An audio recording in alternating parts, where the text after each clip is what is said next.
This is Fresh Air. I'm Tanya Mosley. Mark Ruffalo has been nominated for an Oscar for the Best Supporting Actor category for his role in the movie Poor Things, directed by Yorgos Lanthimos. He spoke with our producer, Sam Briger, about that role and his career last week. Here's Sam with more. In Poor Things, Mark Ruffalo plays a character described in the movie as a cad and a rake. His name is Duncan Wedderburn, and he seduces Emma Stone's character, Bella Baxter, to run away from her home and fiancé and have an adventure with him in Lisbon. Let's hear a scene. You're a prisoner, and I aim to free you. Something in you, some hungry being, hungry for experience, freedom, touch, to see the unknown and know it. So why am I here, you ask? I'm going to Lisbon on Friday. I'd like you to come. Lisbon of Portugal. That is the Lisbon I speak of. God never allow it. That's why I'm not asking him. I'm asking you. Bella not safe with you, I think. You are, absolutely not.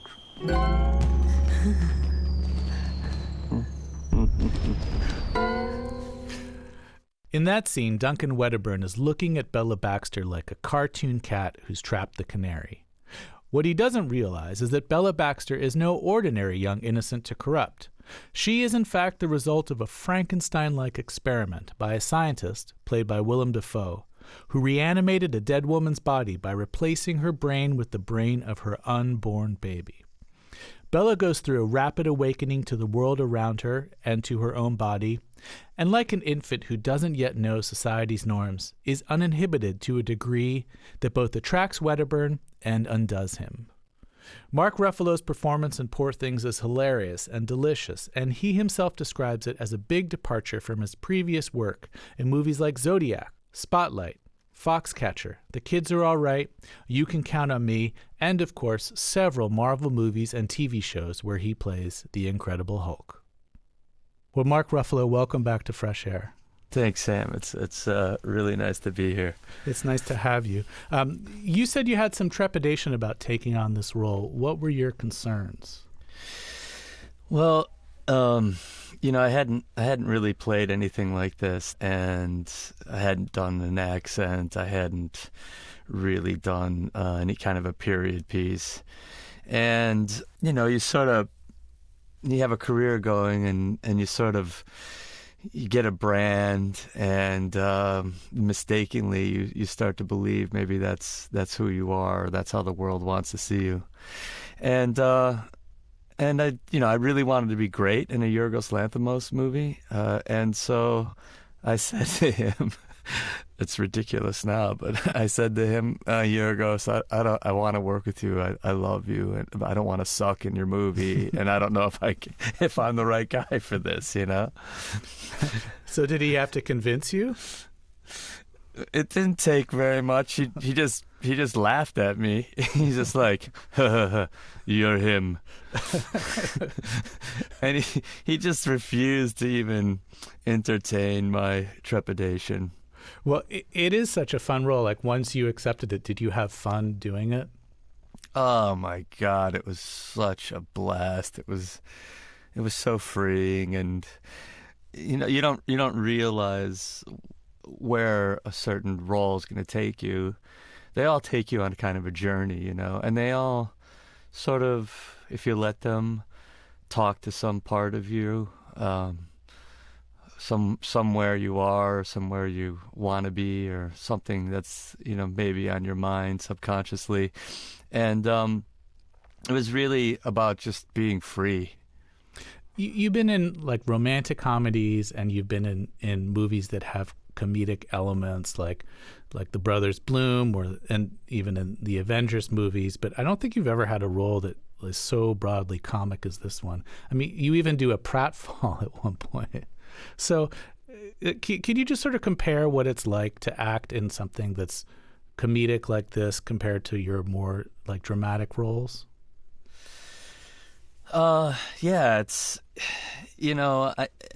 even in the dramatic roles, I feel like I've always kind of had one foot on a banana peel and the other in the grave. It's like I see that as like the aesthetic that I want to, that is my North Star if I could find a way of doing it. But to just do all-out comedy that's so physical, and that pratfall is such an interesting thing because, in comedy, what I find is that you have to be very open to play, and it's not an inner thing. It's this open thing, and it happens in this kind of special space that's outside yourself. And so you have to be very open and aware and ready to grab whatever's being given to you and then play with it. And that pratfall, I think it's the one you're talking about when I come up the stairs. Yeah. You're almost like skating up the stairs, like your arms are going back and forth, and then at the landing you just go flop over. And that was an accident. Oh, it was? Yes. And it was like, but that's the thing, like if you're really if you're in the flow of comedy, the accidents are the gold. Those are the gifts from God, There's another moment in the movie where Duncan farts when Max McCandless comes in to confront him, right? And that was like the acting gods just filled my belly with gas. And I was like, here we go. And poor Rami looked at me. He was so outraged and like humiliated. And it was just a perfect. It was like, oh, we're into the scene. And it was literally that one take was the take that Yorgos used. But I guess why I'm telling you that is like, great comedy is something that happens spontaneously and is playful. And that's the same thing happens with drama. But, people are so much more well-behaved around drama. So those moments, I can't lift my butt up and let one rip in Spotlight or Foxcatcher, maybe Foxcatcher, but nowhere else. The character in the movie is described as a cad and a rake, and he's disreputable, but he's definitely working like within the boundaries of society, and he's challenged and finally undone by Emma Stone's like complete uninhibitedness. Can you talk about that? Yeah, it's such an interesting character in that way because he wants to project himself as the freewheeling, free-loving, libertine centralist. But really, at his core, he's incredibly conventional. He's very conventional in his idea of a man's place in the world and a woman's place in the world. And we see somebody whose whole projection of his personality comes undone when those concepts are really put to test by love. Mm-hmm. Whatever she strikes in him that he supposes is love, whatever version of love he can get closest to. And we see that he's actually incredibly fragile, and he's actually incredibly needy, and he's actually incredibly vulnerable. Well, let's hear a clip of him sort of getting undone by Emma Stone's behavior. This scene takes place. The two characters have been put ashore in France and Paris, penniless, and you're completely dispirited. And Bella Baxter, Emma Stone's character, decides to go find money, and so she prostitutes herself to get money, and then comes back eating like pastries. I can't remember. It's an eclair. Yeah, an eclair, eating eclair, and you're like, where did this come from? So let's hear some of that scene. I took his money. I thanked him. I laughed all the way to buy us these eclairs. And I thought so fondly, remembering the fierce, sweaty nights of ours. for money. And as an experiment. And it is good for our relationship, as it gladdens my heart toward you. My heart has been a bit dim on your weepy, sweary person lately. You are a monster, a whore and a monster, a demon sent from hell to rip my spirit to shreds, to punish my tiny sins with a tsunami of destruction, to take my heart and pull it like toffee to ruin me. I look at you and I see nothing but ugliness. That last bit was uncalled for and makes no sense, as your odes to my beauty have been boring but constant. And this simple act erased all that. You hoard yourself. Which you are now going to explain to me as bad. Can I never win with you? It is the worst thing women can do. We should definitely never marry. I'm a flawed, experimenting person, and I will need a husband with a more forgiving disposition. That's Mark Ruffalo and Emma Stone in Poor Things. As Mark Ruffalo's character, Duncan Wedderburn, sort of falls apart in just the onslaught of Emma Stone's uninhibitedness. So, there's a sex scene montage in Poor Things that I wanted to talk to with you about.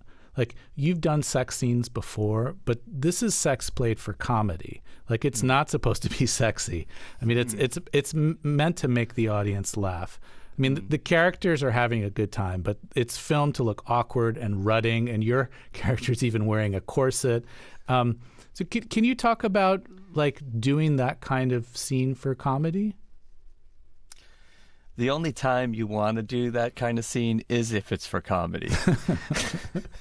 It's just so horrible and awkward, and it's so horrible and awkward for everybody else. And then you add in the intimacy coordinator, who's like literally giving you the thumbs up from behind the camera, or giving you notes on your technique. So we knew that was going to be a montage. At one point, we were talking about trying to do every position in the Kama Sutra. But there's like 110 now. I think they, when you see when you see the helicopter or the, the rowboat, you're like, okay, they didn't come up with that in a Kama Sutra time, Right. But it's, to do that and to have in mind the comedy, there's a lot. You could do a lot of comedy with sex scenes, I mean, they're already like kind of comic just by themselves. Well, let's take a short break here, Mark.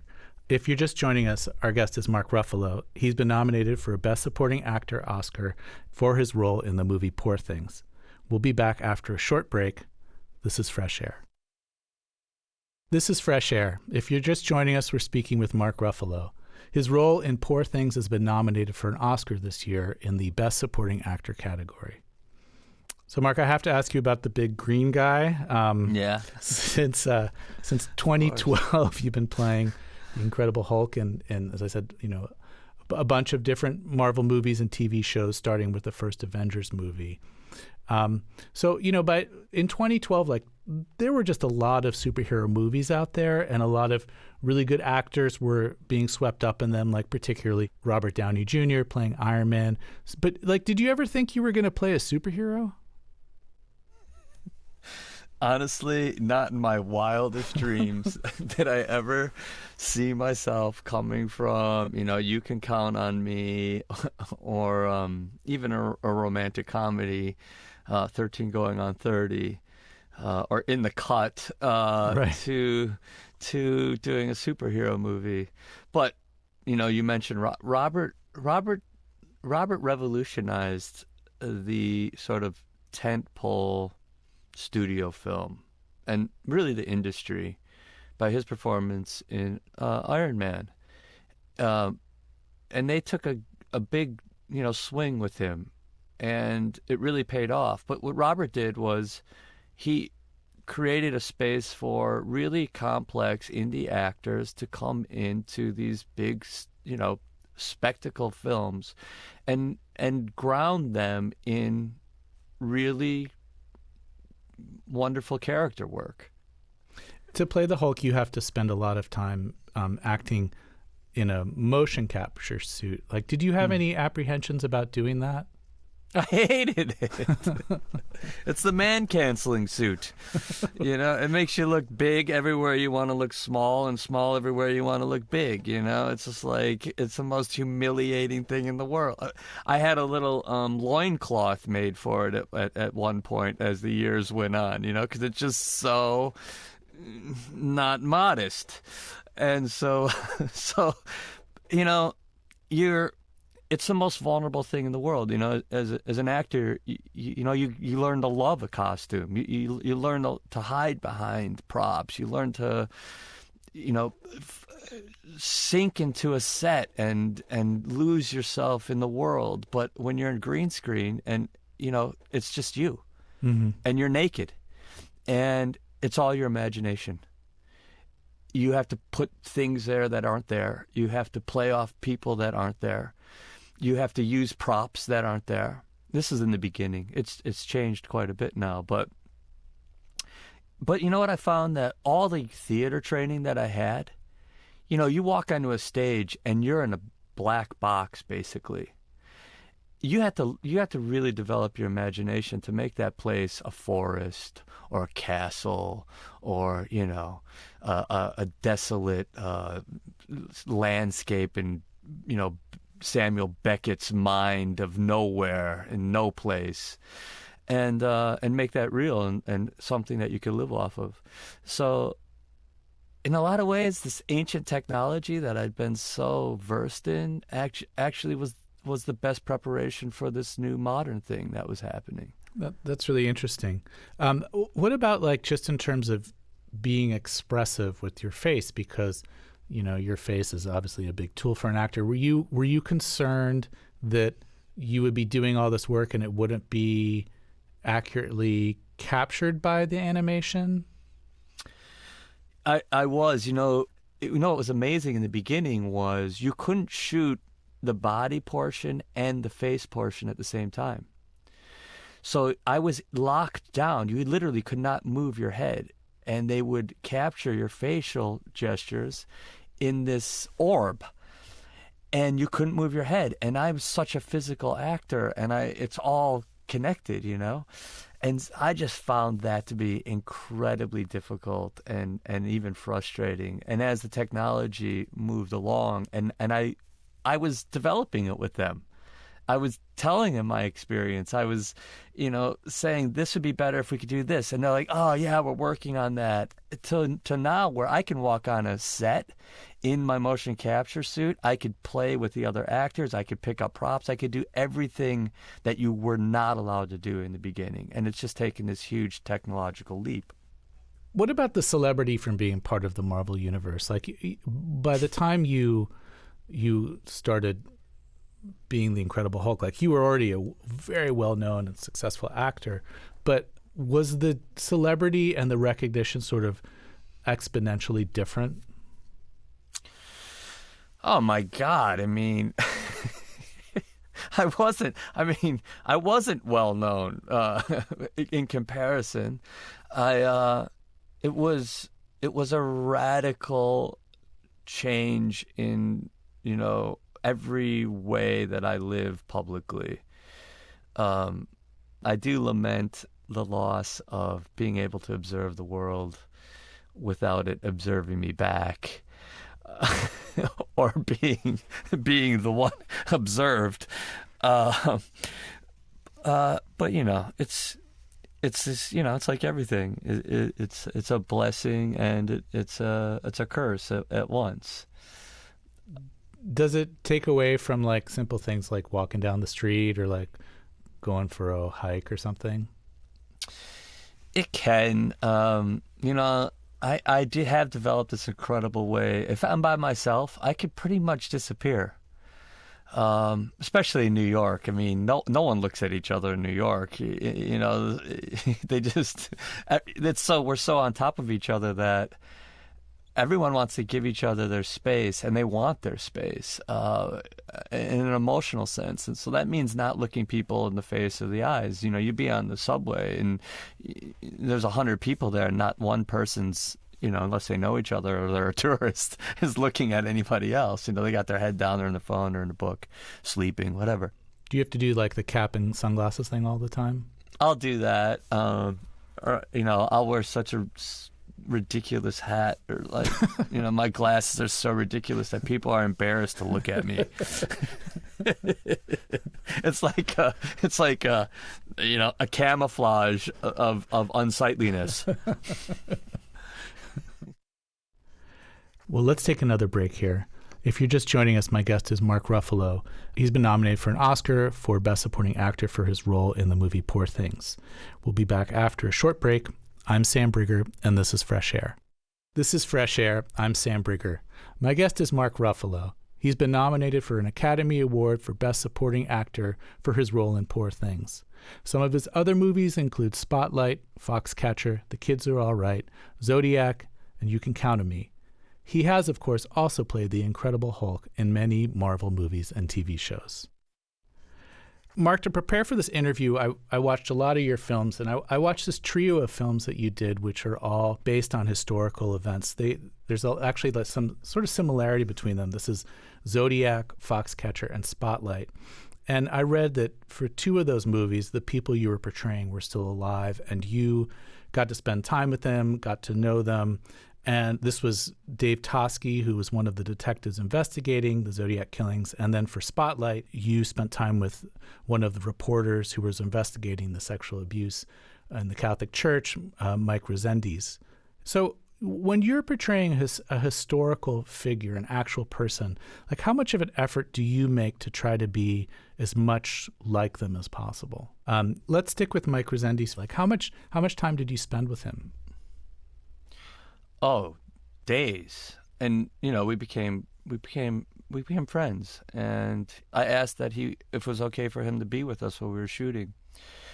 And obviously he's so invested in it.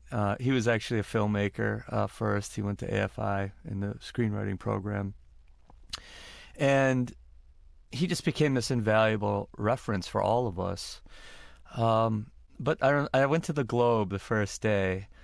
I had my phone camera, and I had my notepad, and I just said, hey, I really just, like to sit down and watch you work, and watch you, work the phones, and just watch you do what you do. And if you don't mind, I'd like to, shoot a little bit of it. And he's like, okay. I'm not really used to that. I'm usually the one who's doing the questions and, the recording. But, yeah, okay.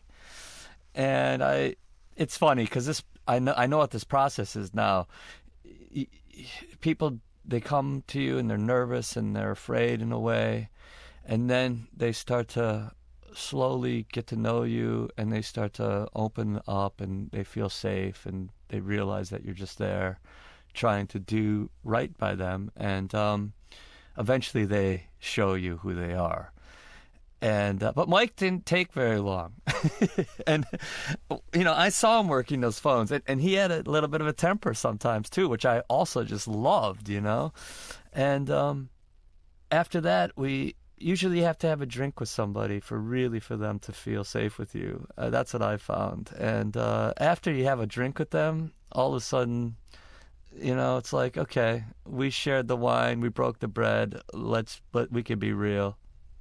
Well, what were some of the mannerisms that you saw that you tried to emulate in your performance? Certain people have tension in their bodies in certain places, and it makes them move a certain way. Mike had a sort of like a tension in his solar plexus area, and it's sort of like tilts his pelvis forward a little bit, and it's just a subtle thing. But the physical work that I've learned how to do was, if you could start picking up some physical qualities of a person, it actually starts to inform a lot about them. And there's a toughness about someone who's holding their pelvis. I mean, where they're holding their solar plexus like that, It's someone who's like protecting something and it makes you walk a certain way. And it sort of pulls down on your spine, your vocal cords in a certain way. And if you can just listen to that a little bit, you start to get something about the person. And so for Mike, it was that, these little things. I don't know what it is, but when I'm watching someone, I'm like, oh, that's really interesting. Oh, I want to try to assume some of that. But I also found when you start doing that, there's an inner quality that starts to come into view.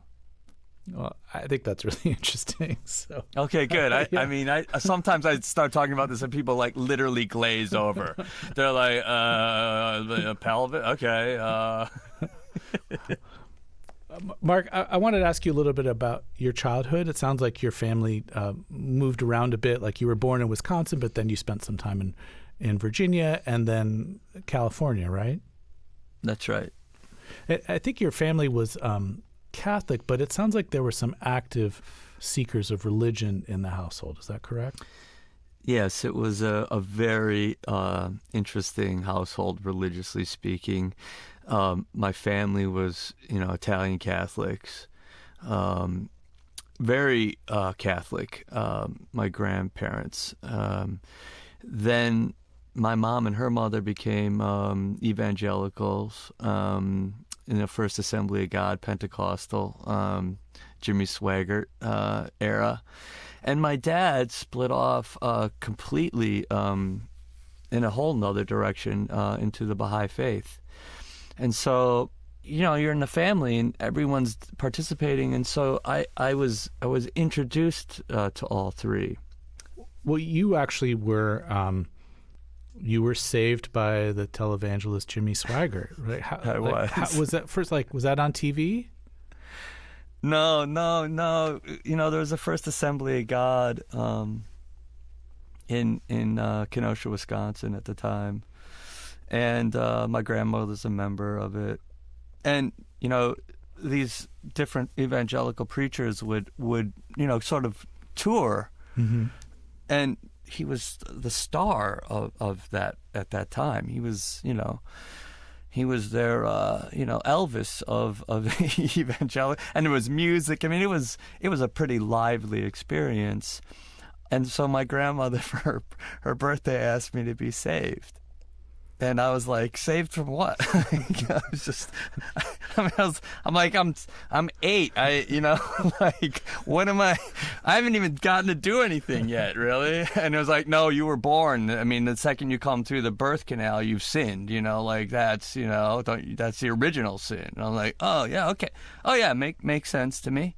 But I was like, I'll do whatever you want, Grandma.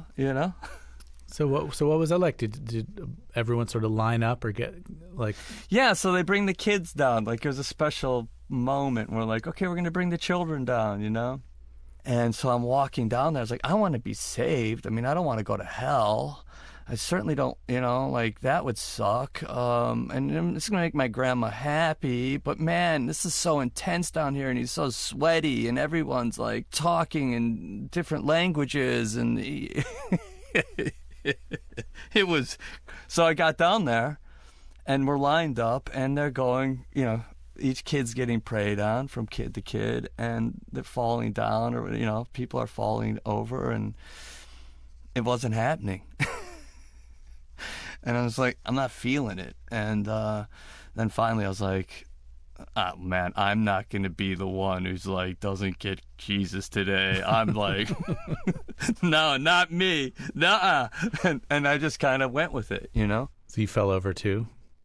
Yeah, and it was horrible. Yeah, did you feel bad? Did you feel like you were kind of lying? Oh God, I felt something? so ashamed. Yeah, are you kidding me? I was like, I didn't feel anything. Like I was supposed to, everyone's here is like feeling so much and I didn't feel anything. And, I went back up there and she's like, how was it? I was like, oh, it's really good, She's like, did you feel it? I was like, yeah, I felt it. Yeah.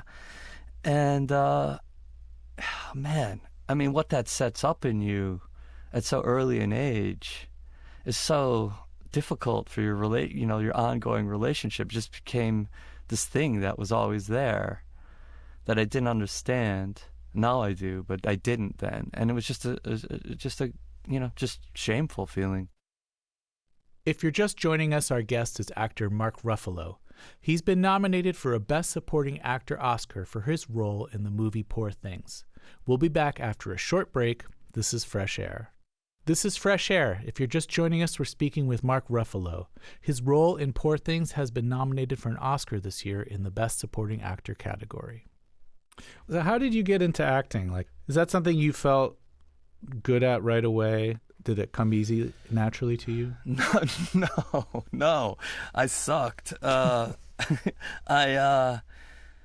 wanted to be an actor from very early on. I just didn't know what acting really was. I had already found myself performing. I found myself, doing skits from the Three Stooges, doing slapstick, pretending I was Charlie Chaplin. Like, I was doing all that. But there was no culture for that in my family. They were house painters. Then they became construction painters. They were business people. They were very serious about making money. And there wasn't a lot of room for this kind of being a dreamer. So it just wasn't anything that was a possibility to me.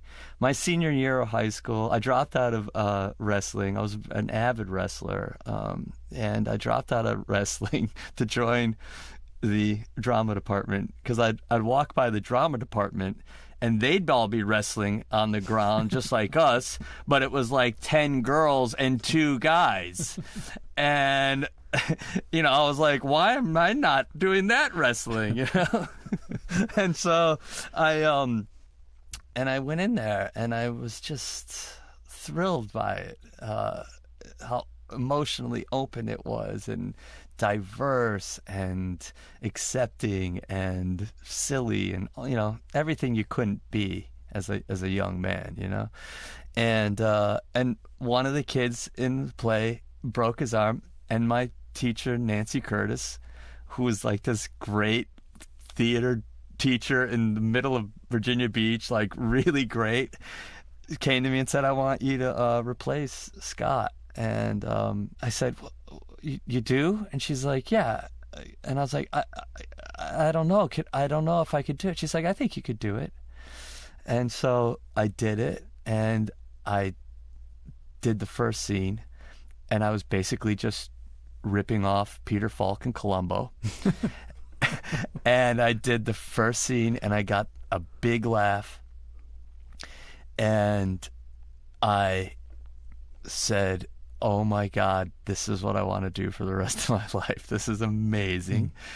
So it was like that feedback that you got from Yes, that relationship, it's like, it was just magical, because not only did I get to laugh, but I knew the laugh was coming. I felt this communication with the audience, and it was telling me what it was asking for, and then it was responding with the laugh or the silence or whatever. And I went to Nancy afterwards. I said, Mrs. Curtis, yes, Mark, do you think it's too late for me to like become an actor? I mean, I'm already 18. She just was like, no, Mark, I don't think it's too late. Yes, I think you can become an actor. That sounds like a very vulnerable moment for you. Oh, it was horrible. I mean, I was a jock, I was a surfer, I was a skater, I was in a punk band, I was as much a dude as you could possibly be. But I also just had this, this other thing that I wanted to try. Yeah, at some point you decided to make a go of it, right? Like, you must have been getting some encouragement from her and then from other people to sort of get you to take a chance and to move to LA eventually.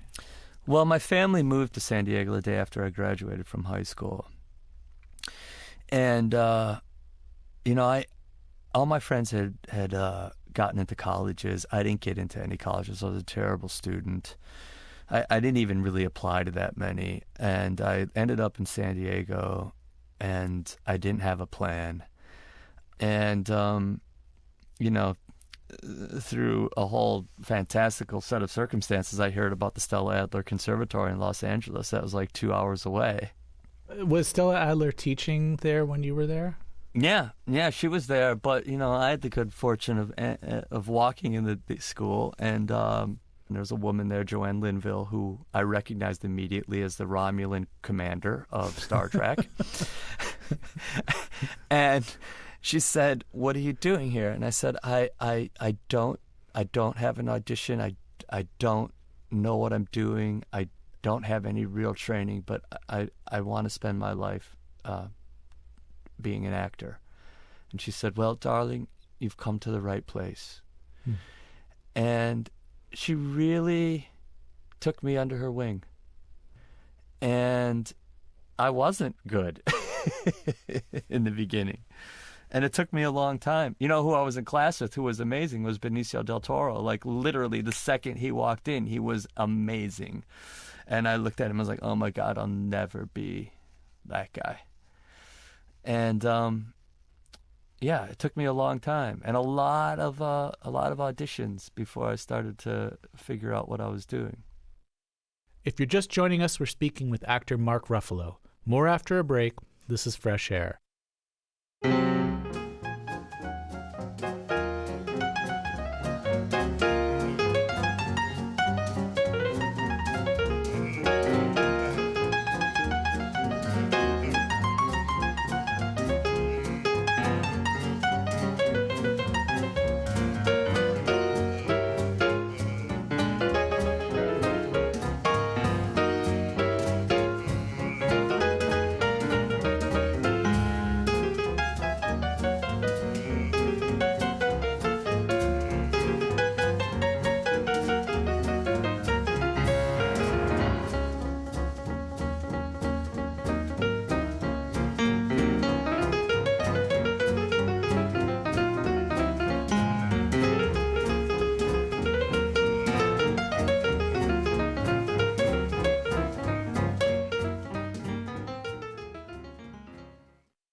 This is Fresh Air. Our guest is actor Mark Ruffalo, who's up for an Oscar award this year for Best Supporting Actor for his role in the movie Poor Things. So, your big break was the 2000 Kenneth Lonergan movie You Can Count on Me, which I watched again this week. It's such a terrific movie. You play Terry. You've got a sister, Sammy, who's played by Laura Linney, and you guys were orphaned early in life. Your parents died in a car crash. So, what did you think of this character when you read the script? He's often a jerk, but he's also a pretty good guy and tries to do the right thing a lot. And he's just been damaged by this awful tragedy when he was a kid.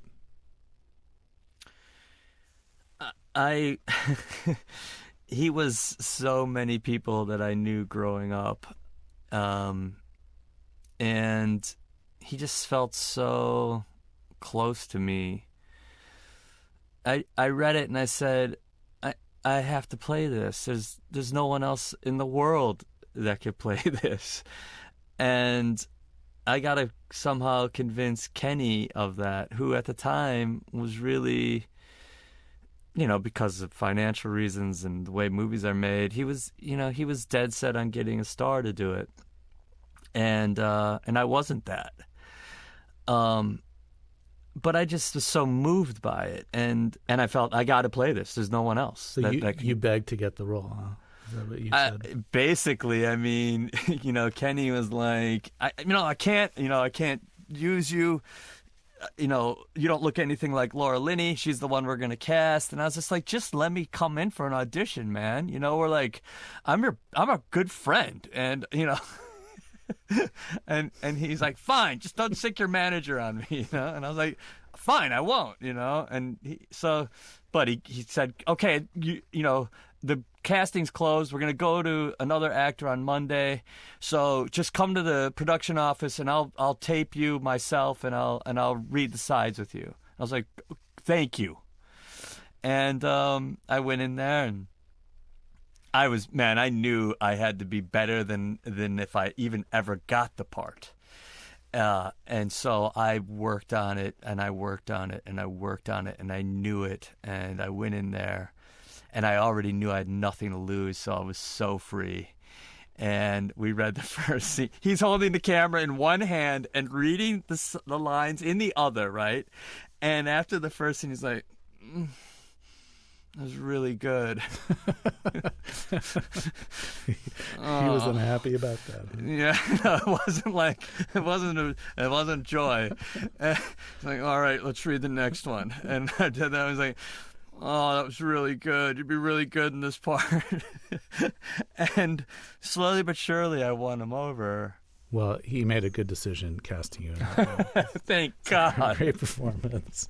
Oh, I don't know what would have happened to me if I didn't get that role. Well, so like this is your big break, and you start getting asked to do a lot of roles, but then like everything just you have to go on halt. You've talked about this a bunch, but you were diagnosed with a brain tumor, which turned out to be benign. You had to have this operation. You had to deal with all these side effects. You had to do all this rehabilitation. I mean, fortunately, you were able to really get through it, but it took a while. Yeah. And like, it just must have been, I mean, obviously it's a terrible thing to happen in your life, but just in terms of your career, like that must have been so discouraging because like here you are just breaking out and then your body just shuts it all down. Like, did that experience make you forever like suspicious of success? Like you might be good now, but you don't know what's coming around the corner? Oh, for sure. I to this day, I'm still like waiting for the piano to fall. But that was particularly difficult because, I was just starting a family.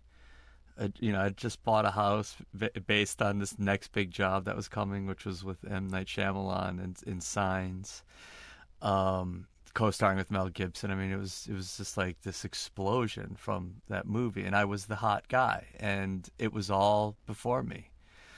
And it was everything that I'd ever dreamed of, and I'd reached it. I was 33. And it was gone like that. And I woke up and my face was paralyzed. And they didn't know if it was ever going to come back. And I couldn't even close my eye. And I looked terrible. And I have a baby at home. And my whole life was trying to get to that moment. And it seemed pretty much like it was over. And and whatever feeling I had about God at that moment, let me tell you, we had a talking to. Like, I couldn't be more pissed at anything than I was at that moment to whatever, if there is or if there isn't a deity, which is probably a common feeling people have. Yeah, well, I was actually really interested in that particular aspect of this because, like, as we said, there's some spiritual searchers in your family, right? Mm-hmm. Like your grandmother became an evangelist after being Catholic. Your father joined the Baha'i religion. Like, did this experience sort of alter the way you thought about spirituality or, like, even the soul or identity? When it all comes crashing down around you, you sort of, you just become a believer for a moment, like, please, please, please, please, please, please, please, please don't let the plane crash. Please, I'll go to church, Right. It's amazing how many people when the plane's going down, you see praying around you, But that was a real test of faith that I didn't really pass. I was like, this can't be happening. But of course, it is happening, and it was happening. But I'll tell you, it's probably the best thing that ever happened to me. Really? I learned so much from it. And I had the good version of it, where my face did come back.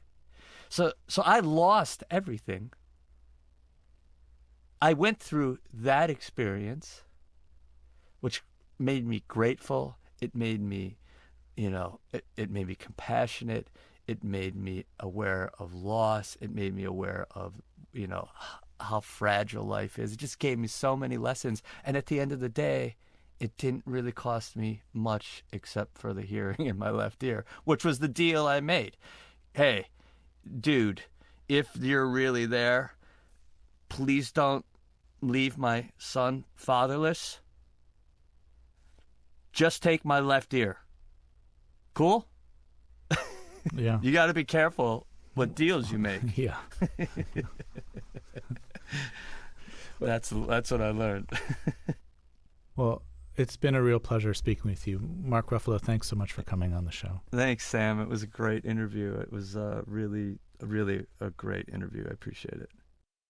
Mark Ruffalo speaking with Fresh Air producer Sam Briger. He's nominated for an Oscar for Best Supporting Actor for his performance in the film Poor Things.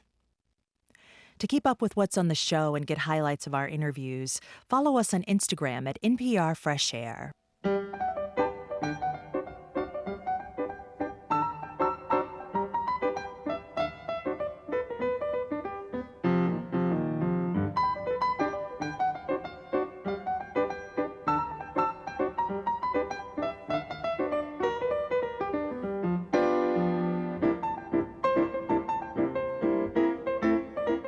Fresh Air's executive producer is Danny Miller. Our technical director and engineer is Audrey Bentham. Our interviews and reviews are produced and edited by Amy Salet, Phyllis Myers, Sam Briger, Lauren Krenzel, Heidi Saman, Anne-Marie Baldonado, Teresa Madden, Thea Challoner, Seth Kelly, and Susan Nakundi. Our digital media producer is Molly C.V. Roberta Shorak directs the show. For Terry Gross, I'm Tanya Mosley.